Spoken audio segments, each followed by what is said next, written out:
Taifa Mheshimiwa Freeman Aikaeli Mbowe alikisihi chama kuundwe na utaratibu wa kitu kinachoitwa kuponya majeraha. Mimi naomba nizungumze kama ifuatavyo kwenye kujibu swali hili. Mosi, tulifanya uchaguzi wa ndani ya chama, haikuwa vita. Tulifanya uchaguzi wa ndani ya chama, ulikuwa wa kidemokrasia, ulikuwa wa uhuru na wa wazi. Sasa katika mtazamo wa mtu binafsi hauwezi kuwa msimamo wa chama. Sisi tunaamini kama chama hakuwezi kuwa na majeraha kwenye kutengeneza demokrasia ndani ya chama ya kiuchaguzi, tena wa huru na haki. Na katiba yetu ya chama inaeleza kama kuna mambo yoyote yahusuyo migogoro na mambo yanayofanana na hayo, moja kati ya mabaraza ndani ya chama, baraza letu la wazee, ndio kitengo mahususi kinahusika na masuala yanayohusiana na kupishana kwa namna yoyote ya kimtazamo ndani ya chama. Kwa hiyo kusingewezekana kuundwa kwa tume wala jambo lolote la kitu kinachoitwa kukiponya chama, kwa sababu ingekuwa bado ni kuikanyaga katiba. Lakini sisi tuliamini na ndio tunaamini hivyo mpaka leo, baada ya uchaguzi ndani ya chama ulioanza tarehe 21, uchaguzi wa kitaifa, mabaraza yalianza kuanzia tarehe 13, tarehe 16 na chama ikawa tarehe 21 mwezi Januari 2025. Tarehe 22 chama kikahitimisha kwa kuunda kamati kuu ya chama. Baada ya chaguzi, baada ya migawanyiko ya mapenzi na mitazamo ya viongozi ndani ya chama, tulivyomaliza uchaguzi, Chadema ilisimamisha viongozi wa chama wa kitaifa, na kuanzia tarehe 22 hatuna mpasuko wala makundi wala jambo lolote. Tunaamini kama chama tuliondoka Mlimani City tukiondoka na msimamo wa stronger together, no reform, no election. Tarehe 17 kuna mtu anaitwa Hawa Mwaifunga, inawezekana waliotangaza kuhama wakaonyesha msimamo wao na uelekeo, hamuoni kuwa ni pengo. Hawa Mwaifunga sio mwanachama wa chama hiki,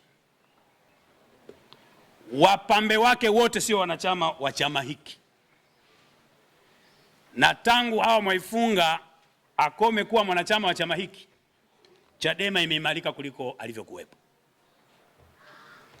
Tangu hao watakaomfuata ambao sio wanachama wa chama hiki wakimuunga mkono, ni halali yao, Chadema imeimarika kuliko walivyokuwepo.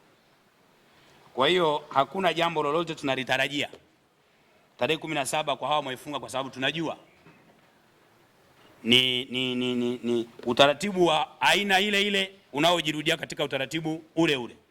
Kwa hiyo kuhama kwa hao wanachama na kwa Hawa Mwaifunga, kwa kuwa sio sehemu ya wanachama wa chama hiki, hatutarajii kuwa na jambo lolote ndani ya chama zaidi ya kusonga mbele na kujiandaa sisi kama chama kuwapokea viongozi wa kitaifa katika utaratibu wa kuendelea kupushi agenda ya no reform, no election. Kuna viongozi wamehama, walikuwa Kigoma kwenye mafunzo na nini, kuondoka kwao mnasemaje?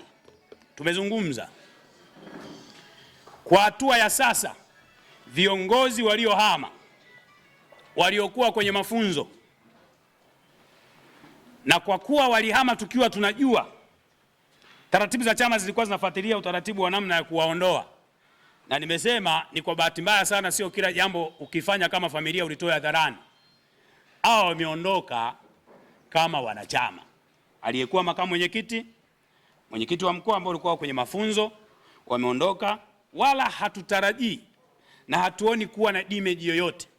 Na kwenye hili niweke kumbukumbu sahihi, huyu anayeitwa James Kabepele aliyekuwa mwenyekiti wa mkoa akasema yeye amehama kwa sababu alikuwa anaingiliwa, anafanya hivi. Hajawahi kufanya jambo lolote tangu amekuwa mwenyekiti wa mkoa wa chama hiki. Na sanjari ya kupatiwa mafunzo inawezekana kwa sababu hakuwa Chadema kama kiongozi anayeongoza mapambano ya kutengeneza haki na demokrasia na uhuru wa kweli.